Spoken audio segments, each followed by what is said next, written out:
I never know how to respond to introductions like that. My name is Gary, and I'm an alcoholic. Hi, Gary. Hi. I had an opportunity to do one of these things at a convention in Colorado a few months ago, and I spent a lot of time in AA there, and an old friend of mine came up to me before I got up to talk, and he said, "Do you still get nervous after doing this for so many years?" And I said, "Well, not so you notice, but I've been to the bathroom 3 times this morning." And he says, "Gary, you're just purifying your talk." And so I took care of that a little bit ago.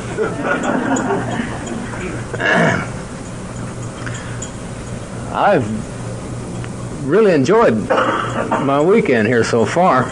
It's been real good up till now. Even with Bill meeting me at the airport, it was a good time. This is one of those days, though, where of the speakers I've heard and all that, I really don't know what to make of it. I identified with the Al-Anon as much as I did the alcoholic. And this being around Thanksgiving time, I'll tell you what, I'm grateful. I'm grateful that woman didn't drink any more than she did. They're just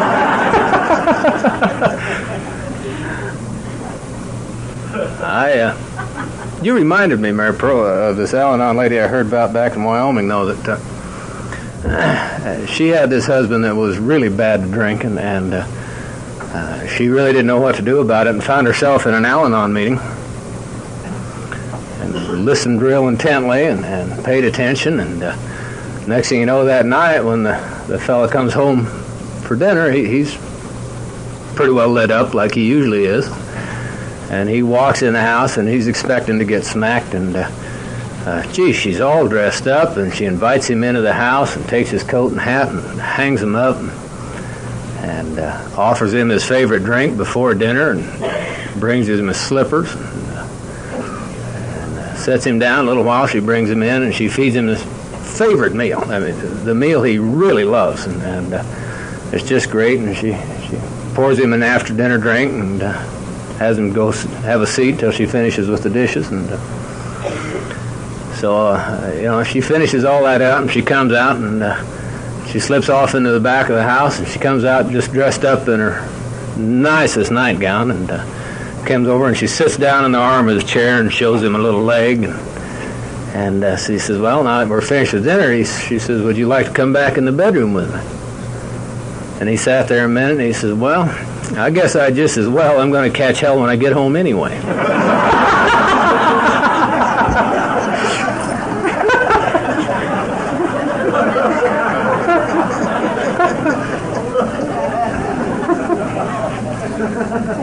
I love to tell that joke because some guys laugh harder than others when it's told.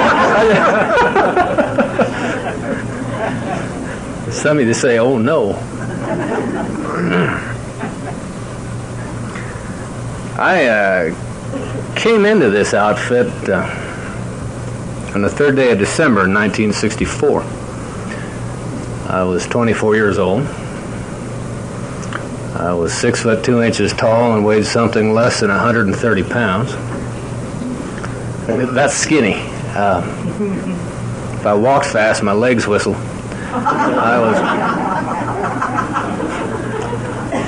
And I was dying. I didn't know I was dying, but I was dying. I had reached a particular place in my life where I had become everything that I despised.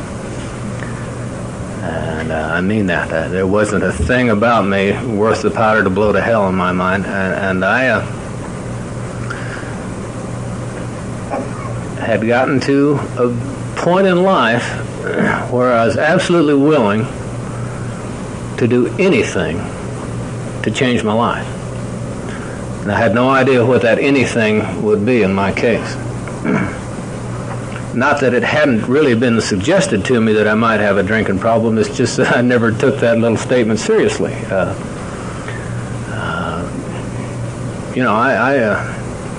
My wife and I, many years ago, went out to the drive-in theater and watched The Days of Wine and Roses. And And she kept elbowing me, and I kept getting high-centered on empty beer cans, you know, as I threw them out the window. And it didn't make any sense. And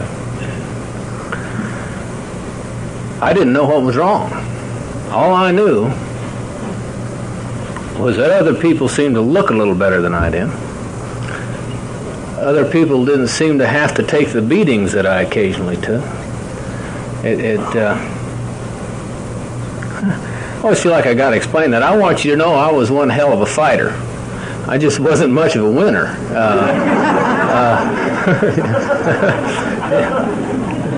Boozers are losers, and that was really true in my case.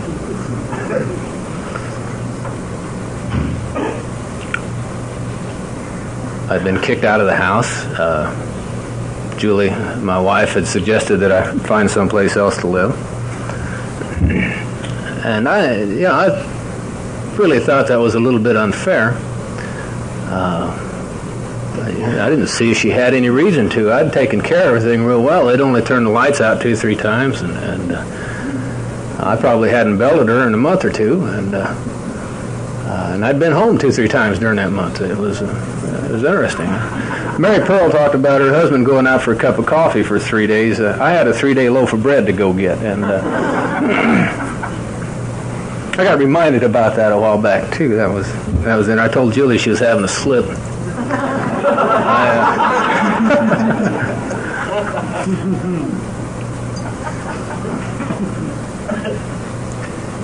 Anyway, this day came in December of '64 that I'd had a few weeks of everything kind of coming to a stop. My job, my most recent job, had come to a stop. My marriage apparently had come to a stop. When Julie booted me out, I had moved in with a Ham's beer distributor, and I thought that was some remarkable thinking, but it took him about 3 days, and he didn't think the thinking was so darn good. But I just had a time where nothing went right. And if I had time by myself, things were even worse. And I think I can explain that later, because I had that experience after I stopped drinking as well as before.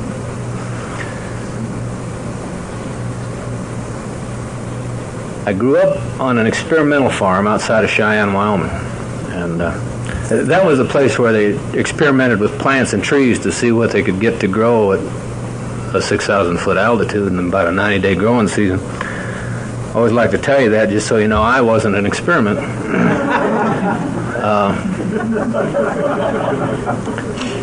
I don't think.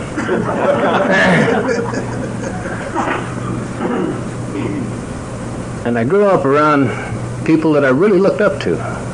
The men I was around were real men in my eyes. They were cowboys and roughnecks out of the oil patch and horticulturalists, and they were really what I wanted to be like if they'd let me grow up.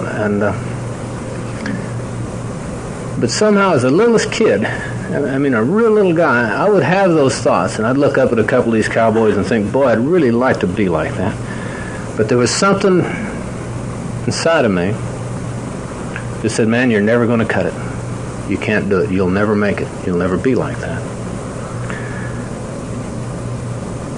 And those are part of my earliest memories. That was long before I ever had much thought about booze. I grew up around a lot of drinking, and that kind of atmosphere, it's there. And I used to like my dad when he drank because he changed. He was fun to be around if he was drinking. And consequently, he got fun to be around about every weekend. But he was neat when he drank. He was fun, and he cracked jokes. When he was sober, he wasn't much fun.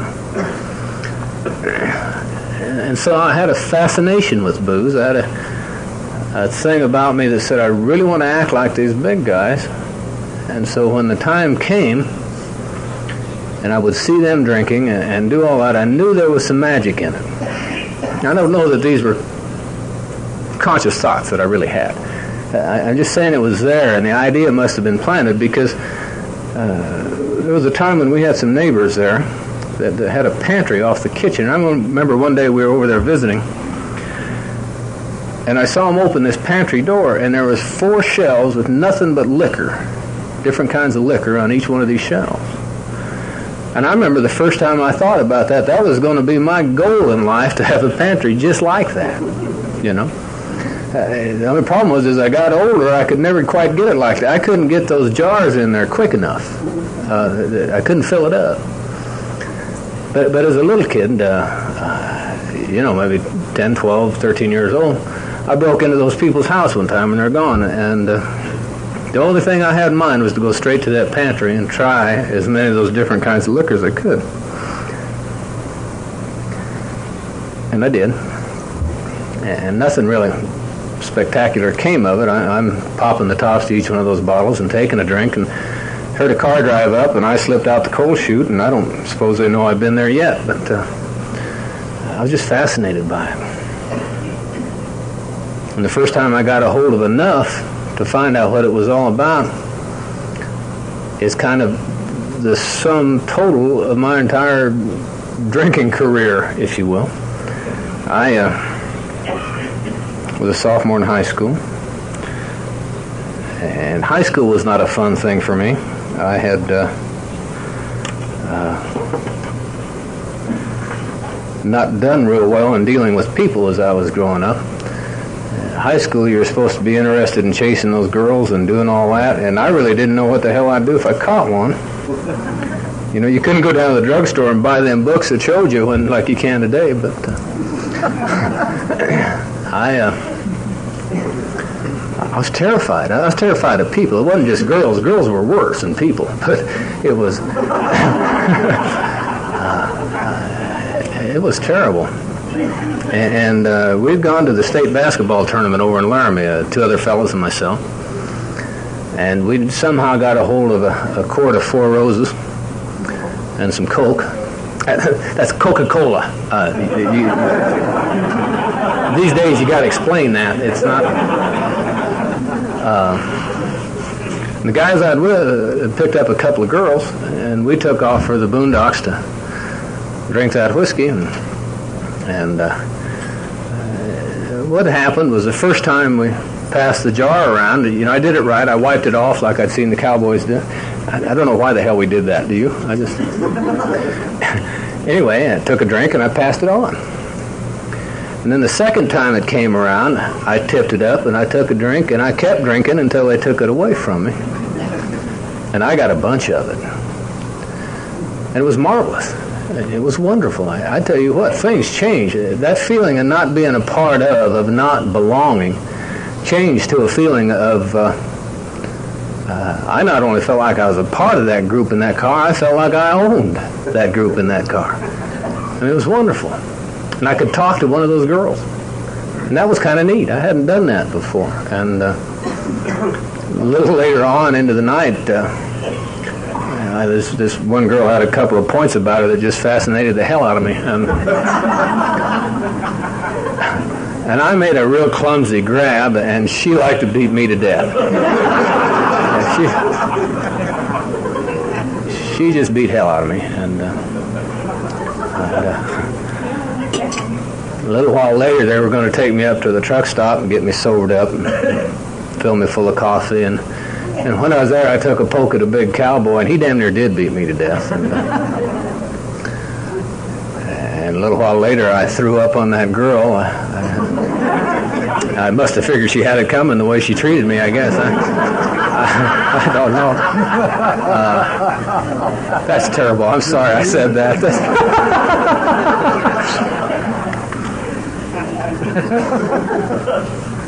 I'm going to have to start using the planned speech, Phil. That's all there is to it. That's terrible. Where was I? Oh. Throwing up on the girl. Oh, yeah.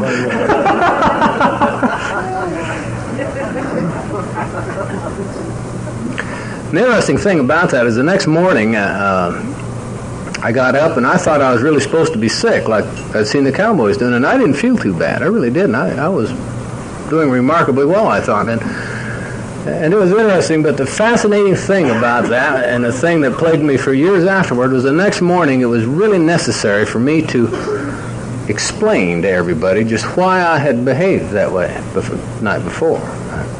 Now, I didn't have to drink that whiskey to learn to lie. I had picked that up over the years, but it seems like when I got a hold of that whiskey, my lying got better.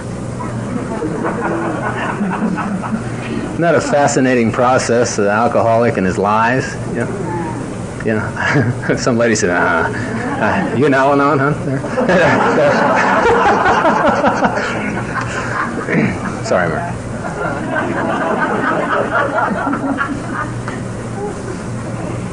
Because I'd lay a lie on you for no reason whatsoever. I guess I had to be a part of so bad that I'd tell you anything so you'd let me be a part of your group. I just had to be there. And because I'd tell you a story when it would have certainly been easier, more profitable. Everything about it would have been fine to tell you the truth, and I'd lie to you. Like I was trying to stay in practice in case someday I really needed one. It was, but it fascinates me, and the alcoholic in his process to feed his own self-esteem. That was my whole. I've given you my career as a social drinker. That was my only good attempt at it, I think.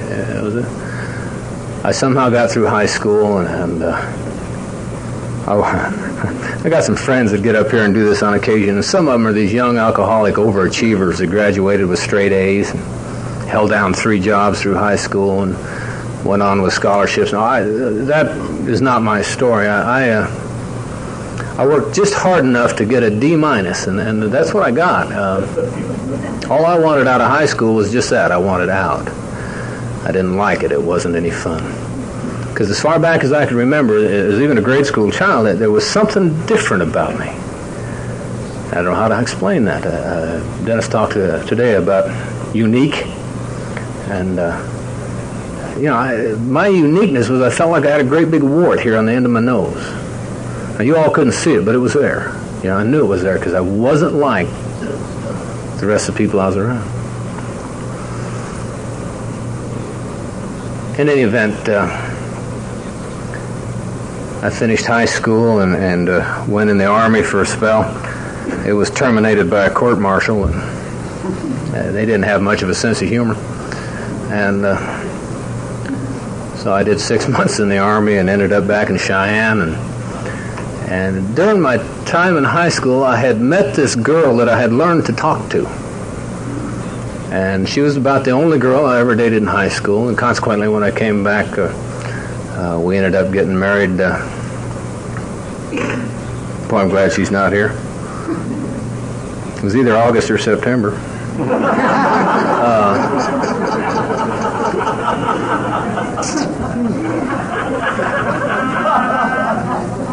It was yeah, I probably did. It was on the 29th of one of those months.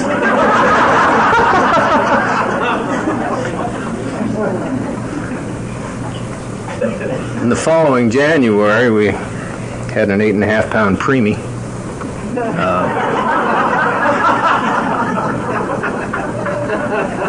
And I think I was on my 3rd or 4th job at that point from the time the marriage started, and it just got worse and worse from then.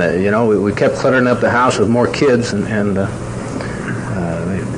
before I knew it, I was 24 years old, had 3 beautiful little girls. I couldn't hold a job. I couldn't look anybody in the eye. I couldn't stand to do that. And I don't know how many people relate to that, but people would look me in the eye when I was talking to them, and I couldn't do it. But if you were talking to me, I really couldn't do it. It was like you could see that hole in my belly with the wind blowing through it that I couldn't get away from. The only thing that would help that feeling out was booze.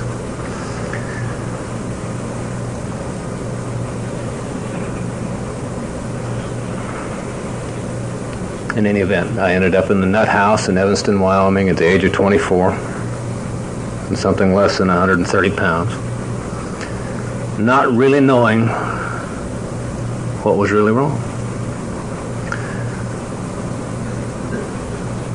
And I went through what do they call some of the nut house?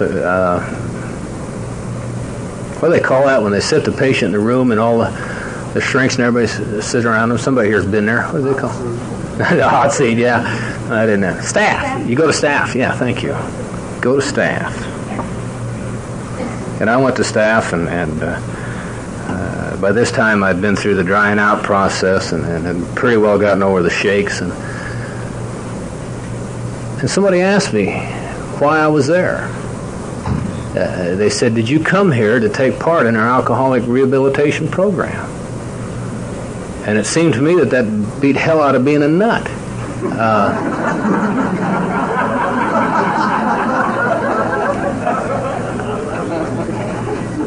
And so I said, "Yeah, I think so." And then this idiot psychiatrist asked me, I'd been around there a while and sized up some of the other alcoholics in there. And he asked me, "Well, if that's the case, how does it feel, Gary, to know that you have to go for the rest of your life without taking another drink?" And I had given that some serious thought. I really had. And the way it had come down is I looked around that other bunch of alcoholics around that nut house, and most of them should not have been in the nut house. They should have been over in Wrinkle City. And I said, it wouldn't be so bad if I was as old as some of these people, because their life is pretty well shot in the ass anyway. It doesn't matter if they can't drink. And no, seriously, I really did have that thought, and I expressed it to Dr. Karn. And that's just how up I was in how we do this thing. I really had a handle on AA. Two things happened to me. I was in that place for 4 months, and two things happened to me during that time. And three, I guess, really. One, I found out I was an alcoholic. And I found that out by talking to other alcoholics. I found that out by reading the old Jellinek charts. Do you remember those, the U-shaped charts where you track the symptoms down till you got to the bottom and there's the DTs and all that mess, and then recovery on the other side and all that? And I remember kind of checking them off, and I got right down there close to the bottom, and I thought, I guess I are one. And a little while later, I was sitting down in the canteen drinking coffee with some of these other guys, and I suppose we were sitting there telling lies. And I heard myself telling these people that I didn't ever want to take another drink. And I thought about that later, and I meant it. I heard myself say it. I'd never had that thought in my life that I didn't want to drink anymore. I really hadn't. And here I'd been dry for a number of weeks, and I really didn't want to drink. That's when I met the requirement to be a member of this fellowship. The third tradition spells that out pretty clearly. And the third thing was I got introduced to Alcoholics Anonymous in that place. I want you to know I didn't like AA members any better than I did the people on the street. I'm not one of those people that came in and looked at an AA group and thought, boy, this is wonderful. This is just what I want to be. And I kind of wish there were some other younger people in this meeting tonight, because in 1964, as far as I know, I was the youngest AA member in the state. And I would go to those meetings, and somebody invariably would come up to me and pat me on the back and say, "Gee, isn't it wonderful that you came into this outfit so young, that you didn't have to go through all the crap that we went through?" And I'd sit there and think, see, I lost the house. I was damn near dead in the gut in here.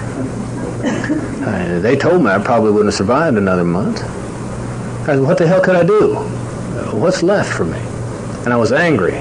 And I want you to know, I know now why I was angry. I didn't know it then. But even with a few weeks sober, I seemed to know that if I wanted to live, and I mean breathing in and out, it was probably going to have to be in an outfit called Alcoholics Anonymous. And this is what is in place where I particularly wanted to be a part of, but in my mind I had to be. And setting me apart like that didn't help. And I was angry about that for years, and everybody that does that, of course, means well by it, and I understand that, but I thought it was a mistake. 18 weeks later, or whatever it was, I left that nut house, and I had my health back. Geez, I was clear up to 160 pounds or so. Hell, I thought I was Man Mountain Dean, and I'd been dry for 4 months, and just knew I had all the answers. You know, I just really knew I had them all. And I got out of that nut house one evening. They put me on a Greyhound bus back to Cheyenne. That's about a 500-mile trip, and you know, it was interesting because I was perfectly safe. I was in good health. I had a rather tentative situation to go home to. Julie was living with her parents, and I wasn't real excited about going back into that atmosphere, but it seemed safe enough, and I was anxious to see our baby because I didn't remember her. She had been around for 4 months when I went into that nut house, and I had no conscious memory of our youngest daughter, none whatsoever. I'll tell you a little more about her later. We mistakenly named her Tracy instead of Mary Pearl.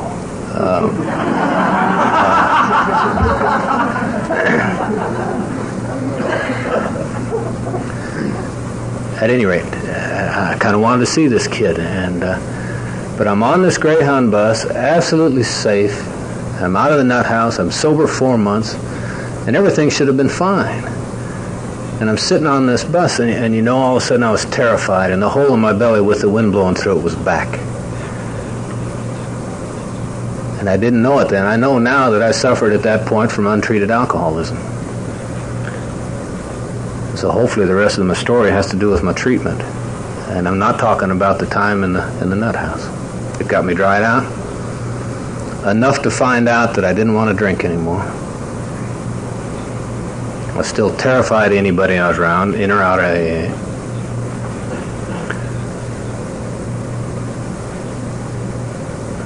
While I was in that nut house, they offered me a free ride to college.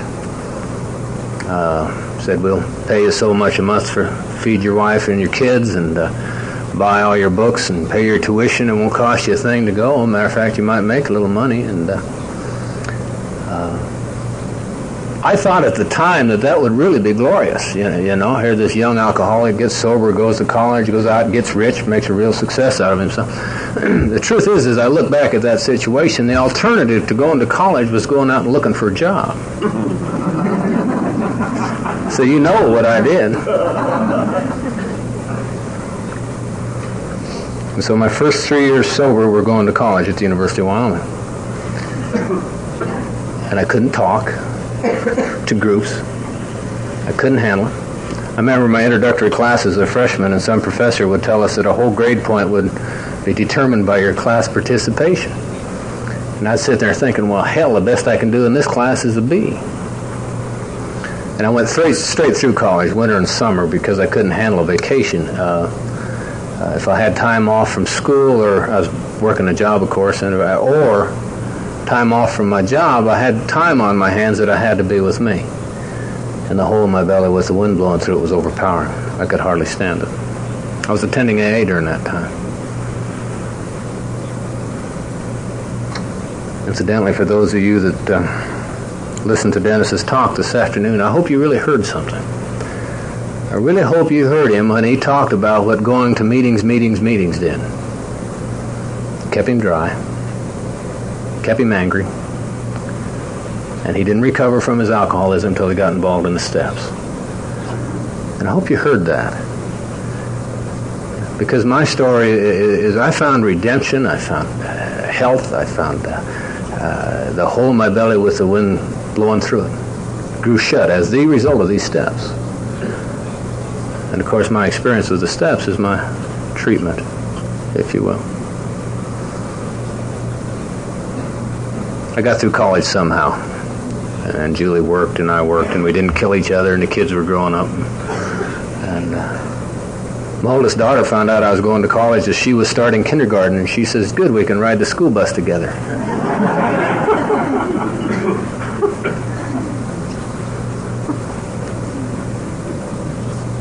And I ended up in Denver, took a job with an oil company, and I was on my process of getting rich. And a little over 3 years dry. And I thought the answer to this thing was don't swallow. I remember sitting in AA meetings and some turkey would say, if you don't take the first drink, you won't get drunk. And I'd sink there and think, no kidding. It isn't really what I thought. But I didn't want to drink. I literally had times in Laramie when I used to go down to where the AA group used to meet. It was upstairs over a storefront. And many of our meetings in Laramie at that time were, we had a meeting and somebody else showed up. And there were many times I'd take my books down there, make a pot of coffee, and another group would show up. And I remember during those times on occasion sitting there with my hands on the arm of the chair. And when I'd finally pry them loose, my knuckles were white. And I stayed dry like that for a long time. When we first got down to Denver, I'd hear somebody in AA say, I wouldn't trade my worst day sober for my best day drunk. And I'd sit there and I'd think, you damn fool. Because that sounds like a pretty good deal to me. I couldn't hold jobs sober any better than I could drunk. Really couldn't. I was stone sober, like I say, over 3 years. I was still intentionally writing bad checks. And I hated Sundays. I don't know if there's any alcoholics in the room that in the first few months you were sober hated the weekends. God, Sundays were terrible. I just couldn't stand it. And I attended AA in Denver for a while, and I ran across a guy at a meeting down on the south side that wasn't much older than I. Hadn't been dry as long as I had been dry. And he had something I wanted. Joe could sit and bitch better than anybody I knew. I mean, he was good at it. And I really thought that was neat. And so he and I would sit there after the meetings and wonder why they had to read the first portion of the 5th chapter. And we didn't rewrite it, but we talked about it. And we got to palling around a little bit. And one evening I'm over at Joe's house drinking coffee and bitching. And Joe's wife came up to us and she says, you know, you two are probably the two most miserable people I've ever, she didn't say people, I've ever seen in my life. And she says, get out of here. I don't care where you go. If you go out and get drunk, what you do, just get the hell away from us. She said, why don't you go to a different AA meeting? She said, why don't you go down to that young people's meeting? They meet down there on Skid Row somewhere by the Denver Post building. Why don't you go up there, do something? And old Joe got all puffed up, and he says, yeah, Brown, he says, let's go up there. He says, the broads there got to be better looking anyway. And so we went to young people's, and they were better looking. And some things didn't happen in that meeting that I'd kind of grown accustomed to and got fond of a little bit. When one of those kids came up to me and patted me on the back and said, gee, isn't it wonderful? She got a hold of this thing, see? Matter of fact, one little bitty red-headed guy told me to sit down and shut up. And I didn't think he understood. I'd been sober longer than he had.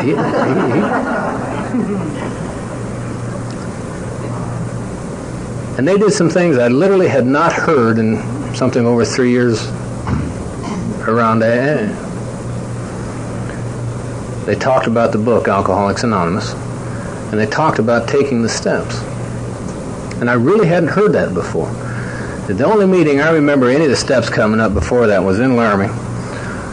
And there's this one old boy that I understand had been trying to get in for a long, long time. And he'd get in, get dry for a while, and then start drinking again and come back. And I remember this one time he was sitting there in the meeting and he says, you know, I think the 3rd step is the answer. He says, I took that 3rd step here a while back, and I haven't had a lick of trouble since. And the following Saturday, he came down drunk. And I thought, I ain't going to have a thing to do with that 3rd step. But they talked about taking the steps in order. There was a lady that didn't meet the under 40 rules to belong to young people that used to come to meetings. And she used to sit there and tell me, she said, Gary, the reason they put numbers in front of them steps is so a dumb bastard like you know which one to take next.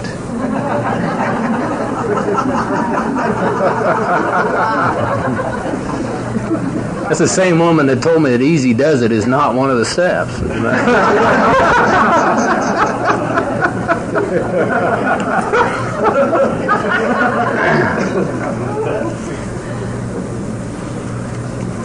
We started the people in that group decided that we needed to start a big book study group, which meant our group had to meet another night of the week. At that point, I guess they met on Tuesdays and Sundays, and so or Thursdays and Sundays. So we started another meeting to meet in homes, and the whole object to it was to get through the big book together. And so I thought I'd tag along. This group of youngsters was kind of neat, and the girls were better looking, and so I kind of started going to that. Well, the first thing that happened is the girls kind of culled themselves out, and they quit coming to that meeting. And we were kind of glad of that, because that meant that we could get down and talk about the serious stuff like sex and money. And at any rate, we started reading in this big book, and we started to read maybe a page or a paragraph, and somebody would interrupt the reading and discuss that or bring it up. And I remember the night that I said, well, the way I interpret that, and I remember that little red-headed clown standing up and says, Gary, interpretation, nothing. Why don't you read what the black print on the white page says? And as I remember, that isn't quite how he said that either, but that was the idea of it. And I remember a particular night there that we were reading in the 3rd chapter. You know, the 2nd paragraph in the 3rd chapter, as a matter of fact. The one that says we learned we had to fully concede to our innermost selves that we were alcoholics. This is the first step to recovery. The delusion that we are anything like other people or presently may be has to be smashed. And that was the night that I was given the keys to the kingdom. Because everything made sense to me that night. Because all my life I had been trying to be like other people, and I never had been. Remember the wart? And it was clear I was an alcoholic. I don't believe you can call anybody an alcoholic because they haven't drank alcohol. But I think in my case I was certainly predisposed to alcoholism. And it just made sense. And the first step in its entirety made sense to me at that point. I'd known for a long time that I was powerless over alcohol. I'd known it. I think that's probably what kept me dry for those years up until that point. God apparently kept me dry on knowing that I can't take the first drink. That there's nothing I can do about alcohol, whether I'm drinking it or you're drinking it. I'm powerless over it. But the first step in its entirety made sense. That my life had become unmanageable. Now, I'm not sure in my life it's ever been manageable. In fact, I'm sure it hasn't been. There's never been a time in my life where I could manage what goes on inside of me. I couldn't manage the fear away. I couldn't be happy when everybody else was happy, and I felt like I should be. I couldn't manage that. The only way I could manage those things was with whiskey. And that was my manager. And it made sense. It really made sense. I couldn't manage my own feelings on Sunday morning in the house. I had to get the hell out of there. Away from Julie and away from the kids and away from the telephone. You know, over 3 years sober, and my telephone still didn't ring. To the alcoholic, a telephone blows up. It doesn't ring. And it still didn't after all that time dry. And by this time, I'd been around AA for quite a spell. You know, approaching 4 years maybe, and I'd seen some things. And one of the things I had seen was some really sick pups come into this outfit, and I saw their lives change. And I saw them get sober. And these were people that had tried literally everything in the world to get sober. Every human power, and it hadn't worked. They tried the nut houses and the jails and the expensive drying out places and religion. There's an old friend of mine who lives somewhere around here in the Ozarks now that Said he went up and got saved 42 times. Never got sober. I don't believe that's the Lord's fault, incidentally, but these people would come into AA and they'd get sober and their lives would get straightened out. And the way I could tell that normally was they could look me in the eye. I still couldn't look them in the eye, though. But all of a sudden they were holding jobs. Whatever their family situation was, it was becoming orderly. They were maybe still starting to pay the child support, or maybe they did get back with the spouse. So things were shaping up. And what had happened to me very simply was I came to believe that a power greater than myself would restore me to sanity because I watched him do it with all these other people coming in AA. I learned something else about that time. The term sanity in the second step, I believe, refers specifically to what I'll refer to as alcoholic insanity. Dennis talks about blowing holes in the front door of his wife's house. Now that's certainly insane. And that's the kind of insane things an alcoholic does, but I don't believe that is alcoholic insanity. I think alcoholic insanity is that thing that says, when I'm dry, when I'm not drinking, and everything's beginning to shape up, and the boss is talking to me again, and the kids will come back in the same room with me, and the dogs come out from under the table, and I've been dry for a while, and I know as well as I know I'm standing right here, right now, that when I take a drink, all that's going to go to hell in a handbasket. I know it real well. I know it perfectly, and I've made promises that I'm not going to take another drink. And the first opportunity arises for me to take a drink of beer, I drink it. I don't give any of that knowledge a lick of thought. You know? Now, it seems to me that anybody that behaves like that just ain't playing with a full deck. And I think that's the alcoholic insanity that the second step refers to. The book says that the alcoholic at times has no effective mental defense against that first drink. And I think that's what it's restoring us from when we talk about the second step specifically. Yet I think it means more than that too. And we were in this big book study group, and we'd gotten into the 5th chapter, and we're reading in there about the actor. And we're kind of nodding our heads saying, yeah, I guess that's right. And all that. And that little redheaded guy said something there. He says, as we're reading in there, we're approaching the 3rd step. He says, I've been around AA approaching 4 years now, and it seems to me that AA is kind of like a school. And more damn people drop out at the 3rd grade. And he says, what I mean is if you go and talk to some of these people and ask them if they've written their 4-step inventory yet, many of them will say, no, I haven't taken my 3rd step yet. And he says, what I would like to do is for all of us guys to join hands and read/pray the 3rd step prayer together. I don't know about you all, but in 1968 or 9, I wasn't real excited about holding hands with a bunch of boys. Particularly that bunch of boys.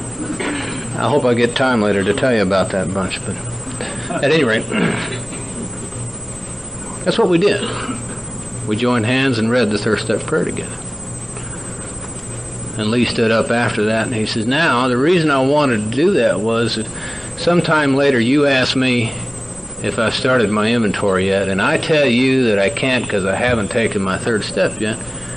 He says, you can call me a damn liar, he says, because you saw me do it. And we lost a cop out. That 10 or 12 of us, whatever it was, we couldn't use that no more.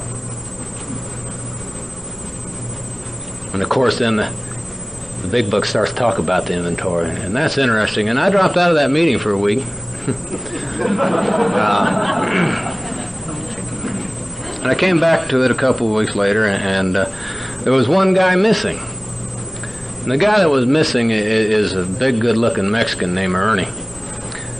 And Ernie and I really hadn't got along much in AA. We we just flat didn't like each other, and we knew that was against the principles of AA, that we were supposed to love everybody. And, you know, we don't run around in AA saying that guy's a real jerk.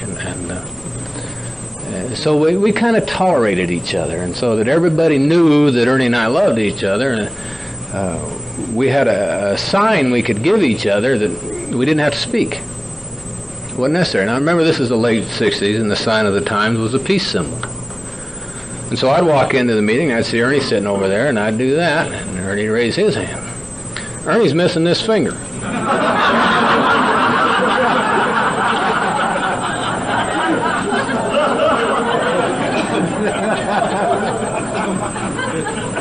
That was only one reason I didn't like him.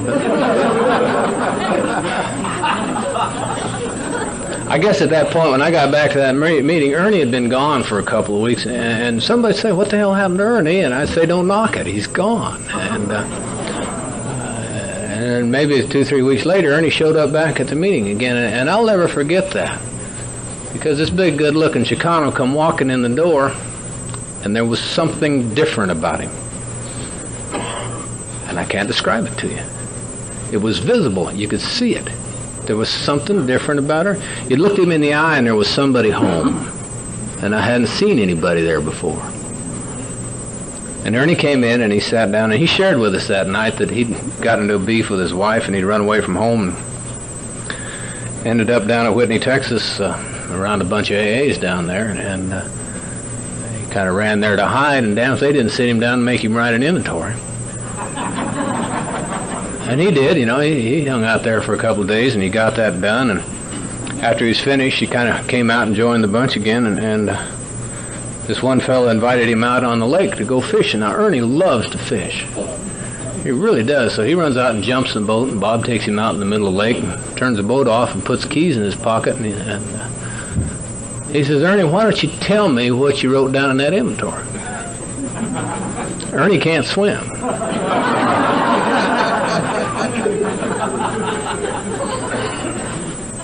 And he came back from that experience, and there was something different about Ernie, and you could see it. And that night after the meeting, I went home and I got my pad and my pencil, my big book, and I started to write. And I wrote all night, literally all night. I didn't shut it down until the sun was coming up, and you know, that night was really something else, because I learned a lot about me. And I wrote down some things that I was never going to tell nobody. There's a lady in the fellowship in Denver that calls that take to the grave stuff.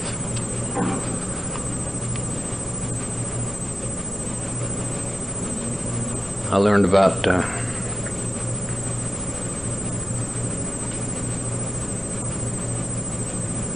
me in ways I hadn't thought of, that hadn't made sense. I wrote down all the gory things that I was really kind of proud of that made me seem like a tough guy. And they were easy. Yeah, that's not a big deal. You know, it wasn't hard to write down about the people I beat out of that money with this bad check or that bad check, or that. The things that were harder to write down about were my parents that I'd burned for God knows how much money. My in-laws, same story. But even those were pretty easy to write down. When I got to looking at my lying and the harm that had caused, then it got a little tougher. One of the things I discovered has to do with my need to be a part of. And I never realized it until much later in my sobriety that I had met a guy in the nut house at Evanston, Wyoming, that tells this story much better than I can. And this fellow's name was Dale. And Dale is physically the most powerful man I've ever met in my life. He's just huge. The only clothes that fit him are big bib overall. Dale's retarded. And Dale wanted to be a part of so bad that in the evening when we were done with our work up there, he'd come bounding into the canteen, and he would sit down and drag his cup of coffee to our table, which the drunks didn't particularly enjoy, but there wasn't one of us going to tell him to leave. And he'd say, "Hey, I worked out in the dairy barn today and I milked me some cows. How do you like me for that?" Or, "I worked up in the cafeteria today and I handed out the forks and the spoons. How do you like me for that?" And we'd put up with him. And a little later on in the month, he came up to us and he was all excited. He sat down and he said, "I get to go home for Christmas. And I get to see all my family. How do you like me for that? I get to get out of here and I get to go do that." And what happened was they came and got him, and they took him up to the ranch up by Fort Bridger, and they were having a regular family reunion, and everybody was running around hugging one another and kissing one another, and it was super, and Dale was having a marvelous time. He was really getting involved in it. When Dale's little sister ran up to him, he picked her up and he hugged her and he crushed her to death. And of course they did what anybody would do. They slapped the chains on him and threw him in the back of the truck and hauled him back up to the nut house. And several weeks later, they finally let him out of the slammer there, and he was back down in the canteen. And he was holding a Christmas package that had been obviously opened and shut many, many times. And he sat down at the table with us, and he opened it up, and he said, "Looky here," he said, "my grandma sent me some new skivvies for Christmas. How do you like me for that?" I don't know what I said to him. I really don't. I know myself that was such a part of me, and still is, unfortunately. My need to be a part of is just as bad with me as it was with Dale. And I guess probably the only reason I never killed anybody is I wasn't big enough. But I think if Dale came up to me today and sat down in front of me and said, "How do you like me for that?" I could tell him I like him pretty good. Because I think I know what he's talking about.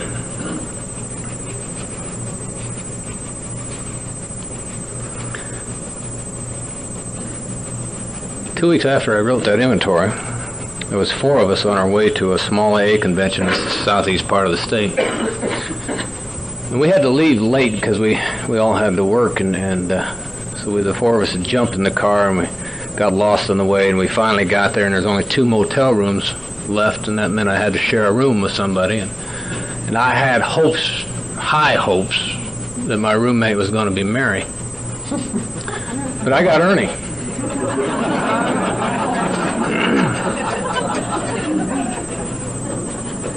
And I don't remember if I had told him that I'd written an inventory or he saw it laying in my suitcase or what happened, but Ernie started to lean on me to get a fifth step taken. He says, "Gary, you're crazy if you don't do it." He says, "You're jeopardizing your own sobriety. You got it there. You know about it. You're around some of the finest sobriety in the state that believe in the steps, have taken fifth steps. Many of them have heard fifth steps. Call her one of these people and do something with it." Well, I looked around that convention. I didn't see a soul there. I liked a damn bit better than I liked Ernie. And so I collared Ernie, and we went back to the motel room. And I shared this stuff with him, and I just knew he was going to hate me.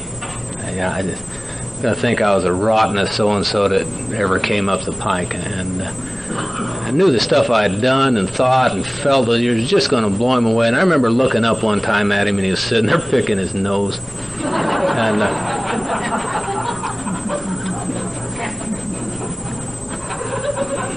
And I kept trying to let him think I'd finished my inventory, you know, and I would look at it and act like I was done. I'd just stop talking, and he'd sit there and kind of look at me and say, "What else?" And so I'd get into the next harder thing, stop, and he'd say, "What else?" And I got to the thing that I really couldn't talk about. It was really difficult for me, and part of the reason for that is I was going to share this with Ernie. Now, I don't know much how to describe Ernie. He's about 6'4", maybe 200 pounds. And I've walked in there, seen him walk into AA meetings, and the girls would say, "God, when Ernie comes in, it just takes my breath away." And That was one of the reasons I didn't like him, incidentally. But, I mean, he is probably the biggest, best-looking, most macho man I've ever met in my life, and I had this inventory I was going to share with him. And so finally I just kind of gave it all up to the gods, and I said, all right. I said, Ernie, I've always been extremely skinny. I've always looked much younger than I really am. And I've always been so terrified of people. I still can't talk to girls. And I says, Ernie, I'm just so afraid that anybody this tall, this skinny, and this pretty has got to be queer. And I don't say that there's somebody that's gay in the room. I'm not trying to offend anybody. That's really how it came down with me. And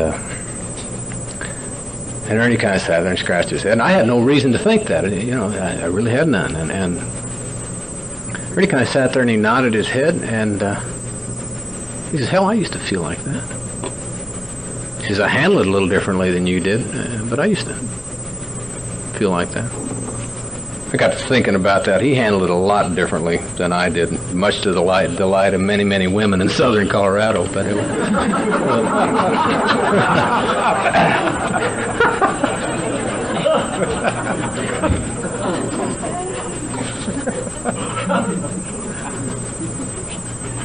But anyway, I got through my fifth step that night, and the next morning, for some reason, at the conference, somebody asked me to talk at a little call-up meeting, and I got up and I told my story to this point, and I sat down, and afterwards, some lady came up to me, and she says, geez, Gary, it seems to me I've known you ever since you've been in Denver. Isn't that about right? And I said, yeah, I think so. She says, there was really something about your talk that was different. She said, I know what it was. You told the truth this morning. And she was right. I'd been lying in AA just like I had been anywhere else. I had to be a part of it. Had to be. I went home that Sunday, and I opened my big book, and I took a hard look at steps 6 and 7, and I did what it says. It tells us to review our first 5 proposals and make sure we've done them right. There's good reason to do them right. And I got to thinking about it, that you know, I got to go back to that young people's meeting and cop out to all those lies I've been telling this year or so I've been in town.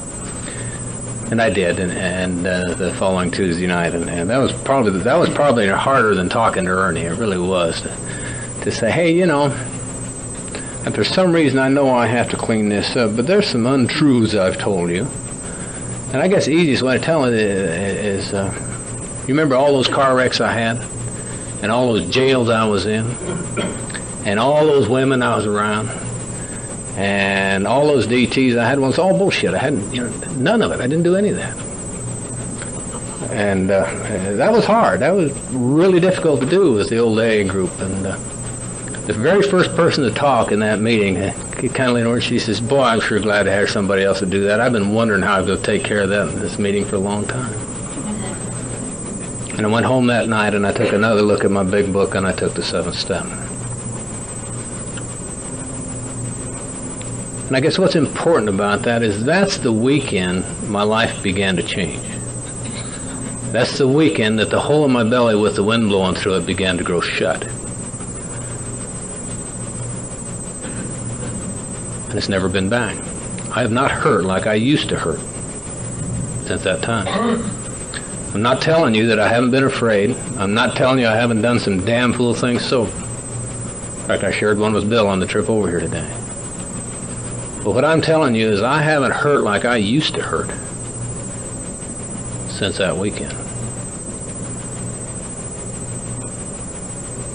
We as a group got on with the amends. And I made those as best I could. The most difficult amends, it seems to me, that I made were the ones that I owed people money for. And the ones that there's no way in hell I could ever see the end of the payments, you know. And I made deals to send them $5 a month or whatever the traffic would bear. And then, you know, I'd go for 3 or 4 months and get real proud of myself, and then I'd forget to send a check for 6 months. But I'd feel worse and start over, and it was a mess. We did some things in that group at that point with amends. Some of us had some really difficult amends to take care of. And I think that the 8th and 9th step, they're so vital to our recovery. I have those guys' permission to share these with you. But one of the guys in there had been instrumental in his infant son's death when he was drinking. And when he came to this point in his program, he went to a sponsor that was truly enlightened the day he went to him. And he says, how in the world can I make amends to that little boy? And his sponsor told him to go home and write him a letter, write the little boy a letter, and to put it in an envelope and address the envelope, and put a stamp on it, address the envelope to himself, and go out and mail it. And so Bill went home and he wrote down everything in that letter he ever wanted to say to that baby. And he put it in an envelope and he addressed it to himself and he mailed it. And it came back a couple of days later and Bill came down to the group and he told us that some of the words had been changed in the letter. You do what you want with that. That's the story. I had another friend who was a roughneck cowboy, and who over the years, this is a different story, was not in the workshop. This is a man from Kansas, incidentally, who over the years had been a cowboy, and when it came to this point in his program, he realized that there was a woman in his life many years back who he had passed on syphilis to. And he couldn't, for the life of him, think how in the world he could make amends to that lady. And so you know what he did? He went to her and he says, it seems to me the only way I can be allowed to make these amends is for you to let me pick you up and take you to the doctor every time you need to go. Let me pick up your medical costs, because most of them are going to be related to that. And at the time I met this old cowboy, I guess he was sober a long time. It seems to me it was 17, 18, 19 years. And he's one of the happiest men I've ever met in my life. And he and that lady are dear, dear friends. And he still takes her to the hospital, as far as I know, as they're both still around. My story wasn't that dramatic. I didn't have those kind of amends I needed to make. And I felt the ones I had to make were bad enough. But I think it's so vital. You know, I can go back to Cheyenne, Wyoming, where I drank, and I can walk the streets there, and I don't care who's coming up them towards me. I don't have to slip down an alley or duck into a doorway. I don't have to do that anymore. I think it's interesting that the promises in the Big Book come right after the 9th step discussion. If we have been painstaking about this phase of our recovery, then we're given these certain promises. Hell, I quoted those promises for years before I ever saw the steps. But I can honestly tell you now that one time or another I've experienced every one of those promises. And some of those times I experienced every one of those promises at the same time. We as a group went on with steps 10, 11, and 12. And I don't know how to tell you we did that, other than a few of us decided to take the 10th step literally, and the discussion in the Big Book literally. And there's words in there that says, if we find ourselves to be selfish, resentful, dishonest, or afraid, to talk to it with somebody at once. It says immediately, right now. And so we really tried to do that. And I remember times calling my friend Don and say, I think I'm going to go in and wring my partner's neck. The first thing he'd say, well, let's talk about where you were at fault. Where were you resentful? And I'd work a little bit and cuss, and finally I'd tell him where I was resentful and where I was dishonest. And he'd take me right through the four of them. Bang, bang, bang, bang. And time we'd get through them, all of a sudden I saw where I was at fault and what I had done wrong, and I could clean up my mess as soon as we got off the phone. And generally those nights that we did that, we did just like the book says. It says we resolutely turned our thoughts to someone we could help. We generally get together after dinner those nights, or maybe have dinner together, and we go down to Denver Detox and make some 12-step calls on some drunks. We didn't bother to wait for them to call. I monkeyed with the 11th step till this drives me nuts. I was probably going to be the world's greatest prayer and meditator I mean, I worked at it. I bought all these big, heavy books on meditation.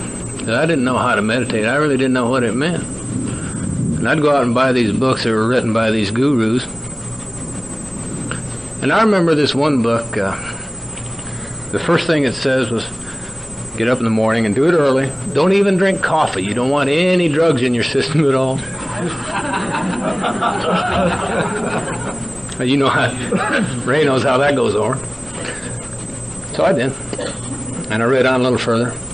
And it says to clear your mind. Have you ever tried to clear your mind? Yeah. That's when things start happening, man. It really gets going at that point. It says to shut your eyes, get comfortable. And so I'd sit there like this, and I'd just get really good and holy, you know. And all of a sudden, a naked body go. And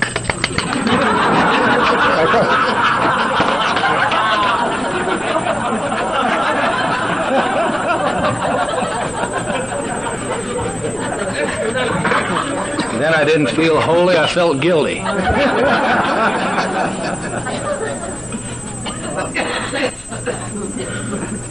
You know, today I don't have to go through that. It's pretty simple. You know, I get up in the morning and I say a little prayer and maybe read a little bit of the big book or the Bible, fully aware that it's not conference approved.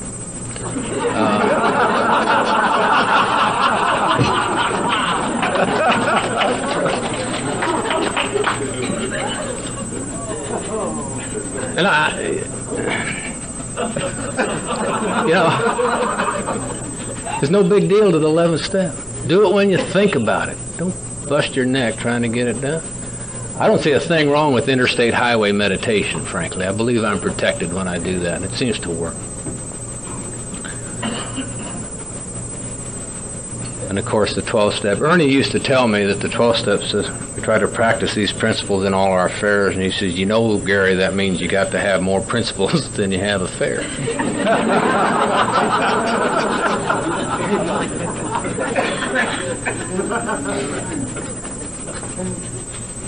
And I got some live pigeons out there that I've 12 step.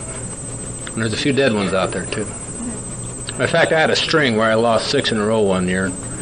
My friend Tom came up to me at the end of that year. He says, Gary, if I get drunk, don't you come get me.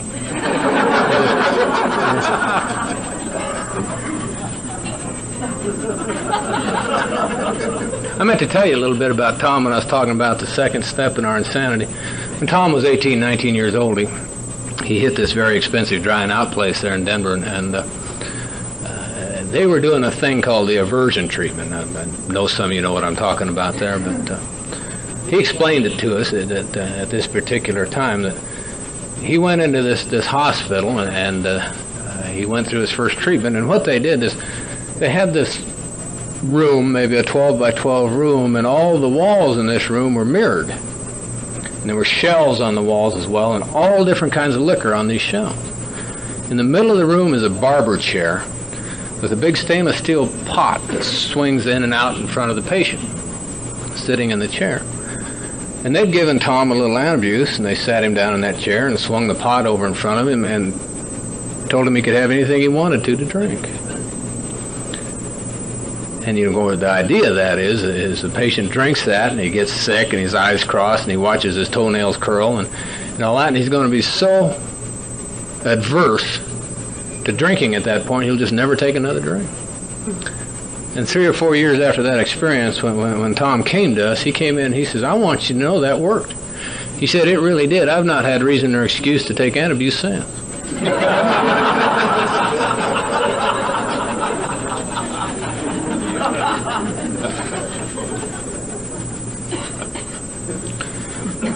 About 2 more things I want to say, and I'll sit down.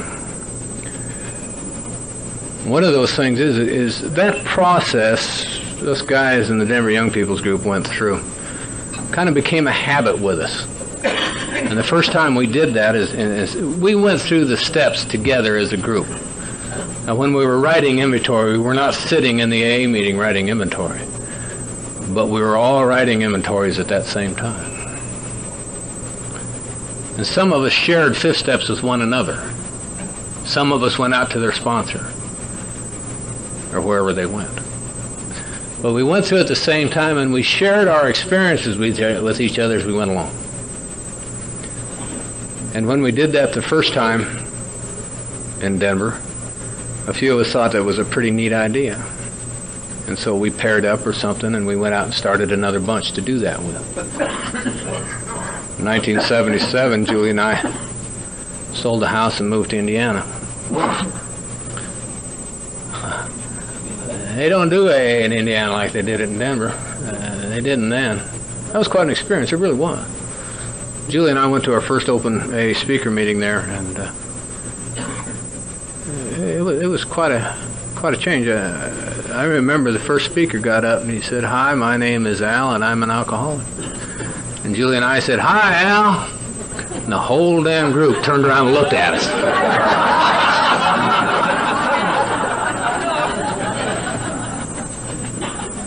They accused us of trying to start a prayer meeting when we held hands to say the Lord's Prayer. If those people had only been around that Denver young people's group, they'd have known better. We used to hold hands to protect the kitty.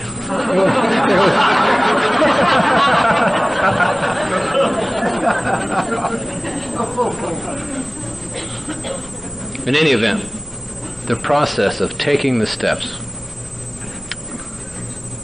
in order with a group of guys has gone on with me, and I have no idea how many groups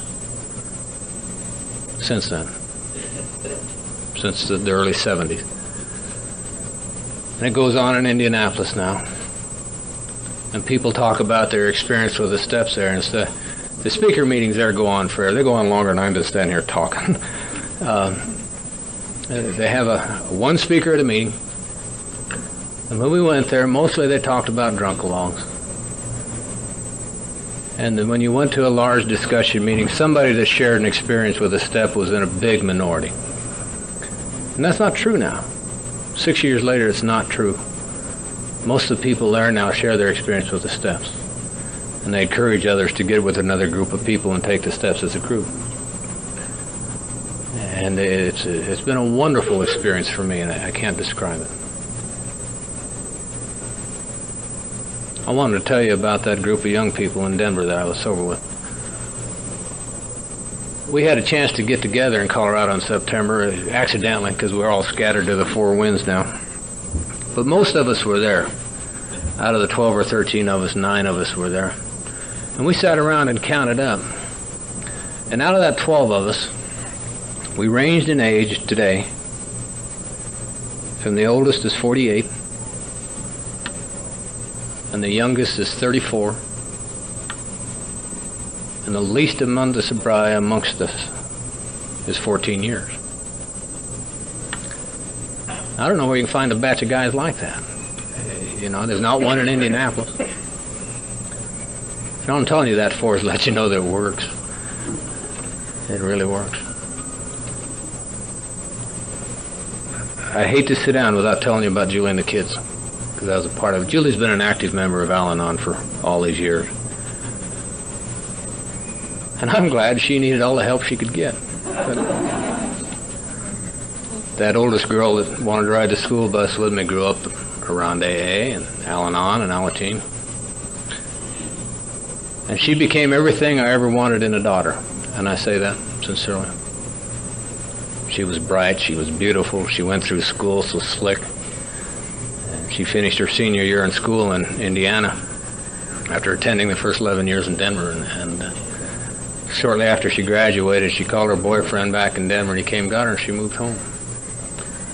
And a part of me left. And she's done fine. They've done fine. They had a little boy Easter Sunday of this year. And he's probably the best looking little boy to show up west of the Mississippi in the last 75, 80 years.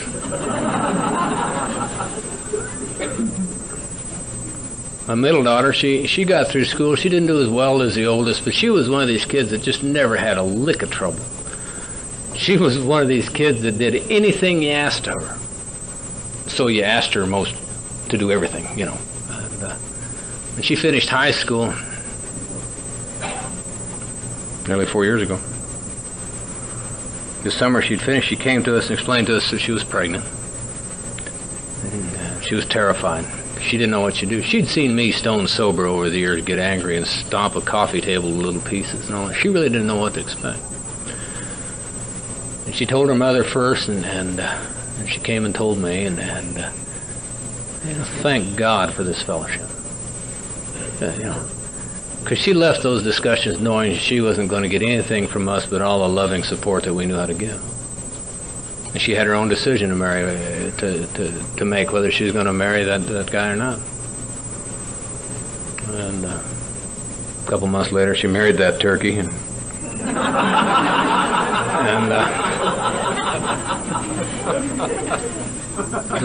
little Timmy was born, and following February, and she moved back home like the following April or something. So I've had a little boy in my house for the better part of the last 3 years. They remarried this past summer. The way Timmy explained it, he says, I got a new daddy, I got a new house, I got a new puppy, and I got the same old mom.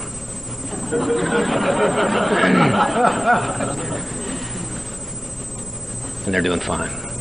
Well, what a treat to have him. He's probably the best-looking little boy to show up east of the Mississippi in the last 75 or 80 years. I'm not bragging about these things. I got pictures. I can prove it. They're not. And then there was Tracy Mary Pearl Brown.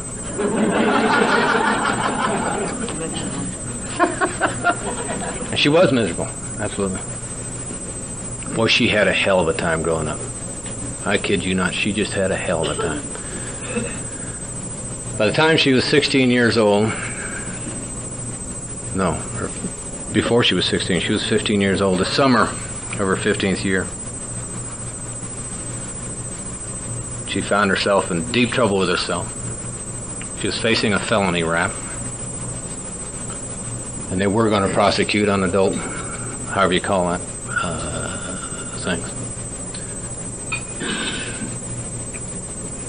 And this was after a year of just pure misery in her part. There had been drugs, there had been booze, and things I'm never going to ask her what there was, and because I don't want to know. But the January before this summer, she had come to me. She'd gotten kicked out of school again, and she came up to me in the kitchen one day, and she said, Daddy, when are my troubles going to stop? I said, Tracy, I can't answer that. But if you're like me at all, and I think somehow you are, they're not going to stop until you can't stand another second of it.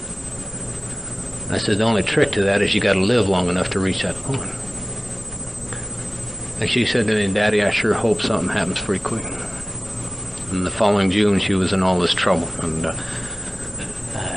Julie and I had probably been the worst examples of AA and Al-Anon during that time on what to do with that turd.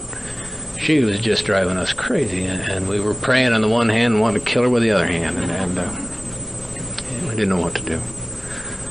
And when all this trouble came down, Julie and I were at the point we weren't doing anything. Whatever happened, we were just kind of flowing with the trouble. And as a result of this felony, she got invited down to have a chat with this fellow at the Marion County Sheriff's Office.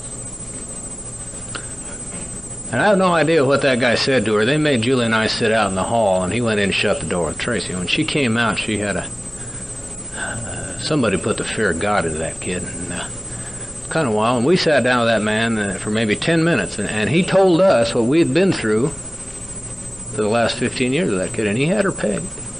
He just had it right on. And we spent the next 2 weeks. I couldn't get up in the morning and look at her and say good morning without her starting to cry. And she came to us one day, and she wanted to go back to Cheyenne and see her grandparents. We were stone broke. There's no way in God's green earth we had the money to send her back there, but we told her that she'd have to call them and see if they'd take her. But she did, and Grandma said yeah. And Julie and I scraped up enough money for a bus ticket from Indianapolis to Cheyenne. And we really didn't want to do it that way because we knew she'd get off that bus in Chicago or St. Louis or something. We really didn't want to send it that way, but that's all the money there was. And the day before Tracy was supposed to get on that bus, for some reason, Julie called the airlines just to see what plane tickets were. And that very day, Ozark had introduced a brand new flight from Indianapolis to Denver, and the price of the plane ticket was $2 less than a bus ticket. And of course, she flew there, and she flew back, I remember what it was, 2-3 weeks later. And her boyfriend had picked her up at the airport, and there was a knock on the door a little later, and Greg come walking in. But I first looked up, and I went, who the hell is he bringing home? That ain't Tracy. And it really wasn't. There was something different about her. You know, I looked Tracy in the eye that night when she came in, and there was somebody home. And I hadn't seen anybody there before.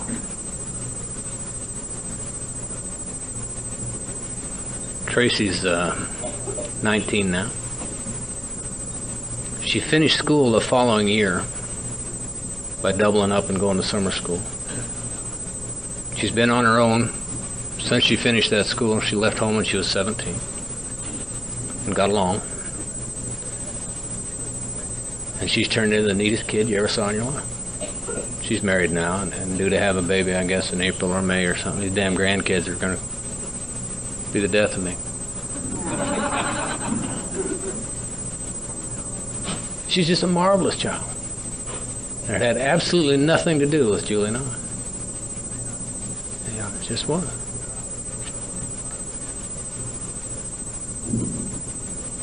I guess over the 19, or about 19 years I've been dry, I've experienced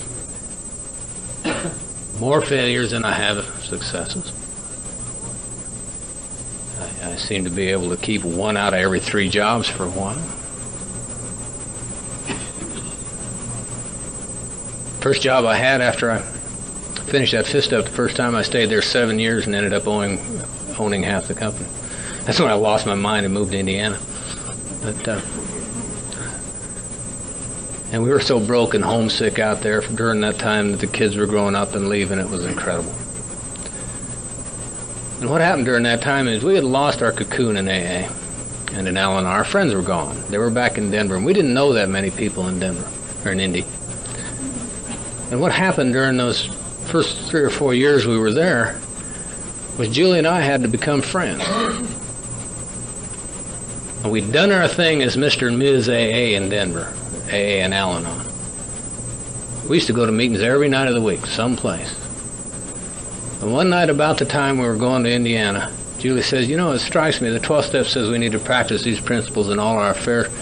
How in the hell can we practice them at home and we ain't there? And it made sense. And I thought I was doing just wonderful as an AA member. But that made a lot of sense, and it still does today. I don't believe meetings is the answer. It certainly helps. It certainly makes it easier. But I know I suffered from untreated alcoholism until I got involved in taking the 12 Steps in order. And I guess all that can lead me to tell you is some out there that maybe know what I'm talking about when I talk about the hole in my belly with the wind blowing through it. You know, I just want you to know that you don't ever have to hurt like that ever again. Not like that. That's just simply because this program works. It really works. Thank you very much.